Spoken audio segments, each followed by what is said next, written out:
예수님의 이름으로 기도합니다. 아멘. 예, 오늘 함께 살펴볼 것은 소요리 문답 84번째의 두 번째 시간으로 좀 가지려고 하는데요.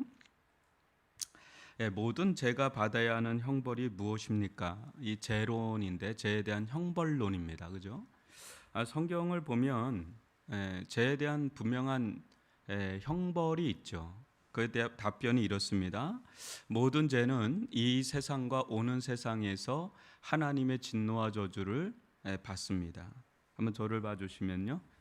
여러분, 우리는 예수님의 십자가를 믿습니다. 그 십자가를 믿을 때 제 용서를 받고 구원을 받죠. 그런데 아, 과연 그러면 다 끝나는 거냐? 끝나는 거냐? 때로는 여러분 그런 말씀을 좀 보실 거예요. 특별히 다윗을 보게 되면 다윗이 우리아와 밧세바를 범하는 그런 죄를 범했을 때 1년 뒤에 나단 선지자가 나와서 회개의 메시지를 전해요. 그러고 나서 회개를 하죠. 그러고 나서 용서를 받습니다. 용서는 받지만 그 뒤에 또 어떤 저주 형벌이 있어요. 근데 그거는 제 사함과 또 별개 문제입니다. 그럼 그 부분을 형벌로 볼 거냐, 연단으로 볼 거냐라고 한다를 때 이제 이런 부분들이 우리들 신앙생활에 매우 헷갈려요. 그러니까 계속 어떤 우한 같은 게 끼면 이게 하나님이 나를 용서하신 건가, 아니면 날 벌 주시는 건가? 크리스찬이 됐을 때 이 고민 정말 많이 하거든요. 근데 이 부분은 이번 주 금철 때 좀 더 다루도록 하겠고요. 여하튼 이 죄에 대해서 그냥 뭐 십자가 복음이 있으니까 무조건 그냥 대충 오케이 막 이렇게 생각해서는 안 됩니다. 십자가 자체가 엄청난 하나님의 공의가 실현되는 장소였거든요. 그죠? 그러니까 그게 엄청난 고난이었고 그게 결국은 이제 죽음으로 이어진 거죠. 예수님께서 대신해서.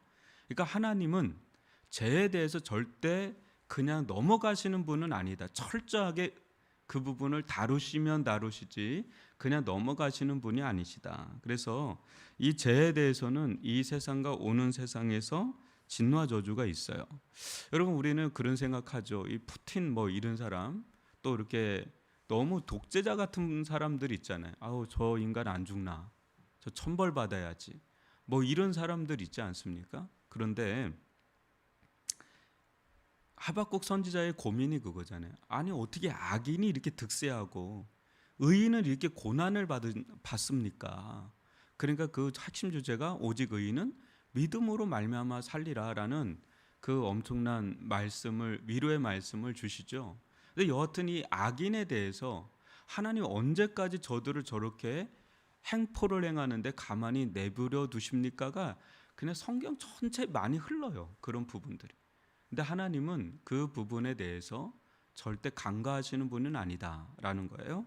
한번 보십시오. 오늘 하나님의 의로우심에 대해서 좀 살펴볼 텐데 하나님이 죄인들을 정죄하시는 것은 지극히 의로우신 행위라는 거예요. 그 죄인들이 정죄받는 것은 마땅하고 이제 당연한 것입니다. 하나님이 죄인들의 죄에 대해서 진노를 퍼부으시는 것은 그동안 베푸신 은혜를 우습게 여기고 회개 기회를 남용한 죄인들에게는 지극히 합당한 거라는 거죠. 그래서 죄인들의 어리석음이 이제 그대로 드러나는 장면이 이제 회개치 못하는 하나님의 진노를 피하는 길은 우리 자신을 돌아보아서 죄를 짓지 않기 위해서 애쓰는 것 외에는 없다라는 거예요. 한번 저를 한번 보시면요. 그러니까 여러분 죄가 있으면 그거에 대해서 이제 정죄가 있죠. 근데 이 부분에 대해서 어느 때는 좀 항변할 때가 있죠. 내가 뭘 잘못했길래 뭐 왜 이렇게 나를 괴롭히시냐고 막 하나님께 항변할 때가 있는데 분명히 죄에 대해서는 하나님께서 정죄함은 마땅한 권한이죠. 권리죠. 그래서 여러분 우리가 어떤 죄와 허물이 있다면 그거에 대해서 하나님께서 무엇인가 우리에게 행하는 거는 부당한 일이 아니에요. 근데 우리는 어느 때 부당합니다라고 할 때가 있죠. 부당합니다. 뭐 왜 이런 일을 이렇게 나에게 행하시는 것입니까? 이렇게 할 때가 있는데 실제 회개하는 자의 마음 가운데는 여러분 어떤 마음이 있을까요? 우리 회개하는 자의 마음 가운데는 마땅합니다. 하나님 그렇게 행하시는 거 마땅합니다. 저는 마땅한 자입니다. 마땅한 거죠. 마땅한 거죠. 근데 이런 마땅해서 그냥 기다리고 있는데, 그냥 하나님의 형벌을 그냥 기다리고 있는데, 형벌 대신에 은혜를 베푸시면 그게 너무나 놀라운 거죠. 이루 말할 수 없는 감격과 은혜죠, 그게. 근데 이 은혜를 그냥 당연시 여기면 그게 은혜가 될 수가 없어요. 그죠? 은혜라는 거는 우리가 주장할 수 있는 영역이 아니죠. 은혜는 그냥 주일날 얘기를 여러분들한테 전한 것처럼 주는 자의 마음이에요. 그분이 그냥 주시면 받는 거고, 안 주시면 왜 안 주시냐고 막 말할 수가 없어요. 그죠? 선물이라 그랬잖아요. 왜 나한테 선물 안 주냐고 막 땡깡 쓰고, 이거는 선물을 받는 자의 태도는 아니죠. 그냥 우리는 아무것도 아닌데 그냥 하나님께서 그냥 일방적인 거예요. 너무 주권이라 그러거든요. 그냥 일방적인 주권적 사랑이에요. 근데 그분의 그냥 일방적인 마음이에요.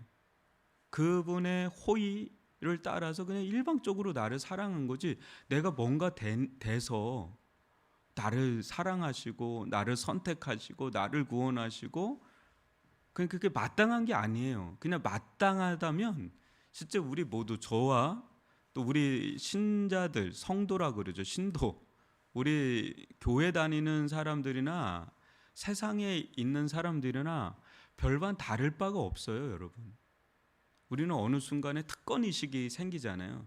나는 하나님 사랑받기에 합당한 자다. 여러분, 합당한 자들이 아니에요. 원래 우리는 본래 죄와 허물 가운데 죽었던 자들이잖아요. 그죠?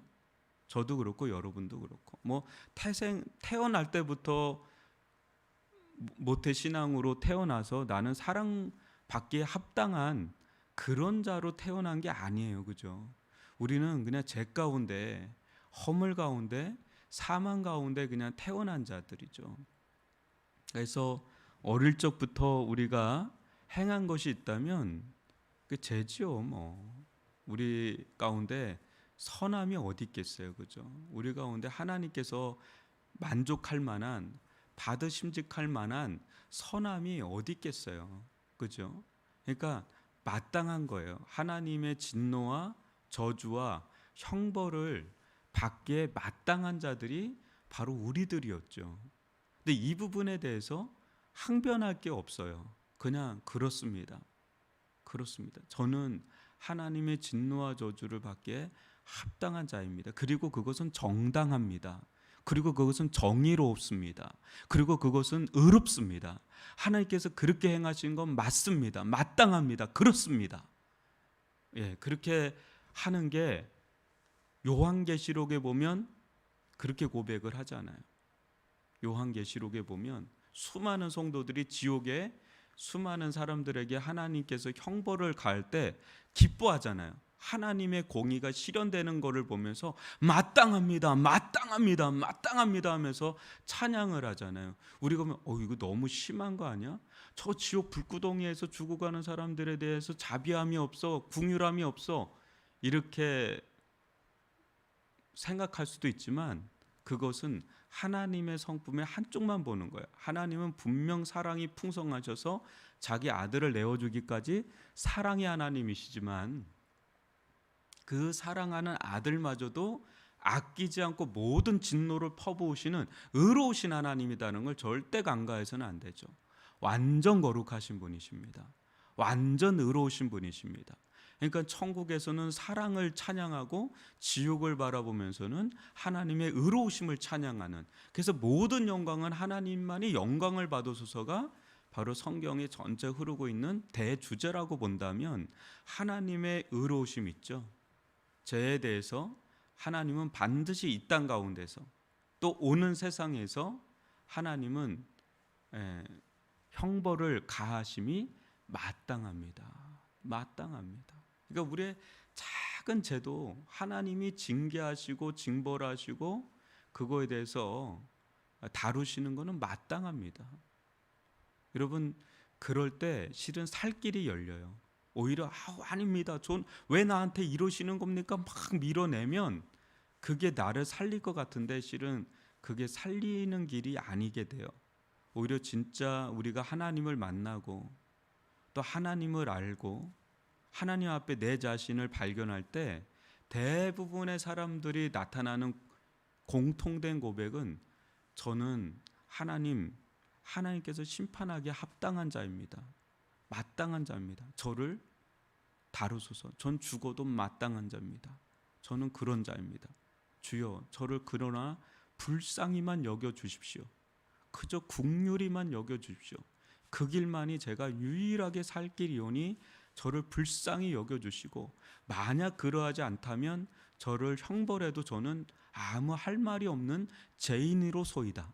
이게 실은 우리들의 고백이 되어야 되죠. 근데 그런 고백을 하는 세리에게 하나님은 은혜를 베푸시고 자비를 베푸시고 긍휼을 베푸시는 것을 볼 수가 있죠.